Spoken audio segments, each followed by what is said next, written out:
Mahsulotni qo'lingizga olganingizda nimaga ahamiyat berish kerak? Bugun shu haqida ma'lumot beramiz. Mahsulot nomi, u haqidagi ma'lumot, tarkibi. Tarkibini ko'rayotganingizda diqqat qilishingizni so'ragan bo'lardik. Sababi allergiyaga moyilligi bo'lgan qo'llanuvchi bu holatda e'tiborli bo'lish kerak va qo'llash muddati. Bu ishlab chiqarilgan sanadan e'tiboran yoziladi, ya'ni 18 yoki ko'p holatda 24 oy qilib belgilanadi. Bu uning tarkibiga bog'liq.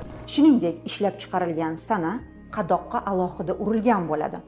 Mana bunday. Qadoqdagi GOST yozuvi va uning oldidagi raqamlar unga alohida to'xtalishni istardim. Davlat talablaridan o'tgan xalqaro standartlarga javob berish hujjatining raqami bu va hujjat qabul qilingan yili.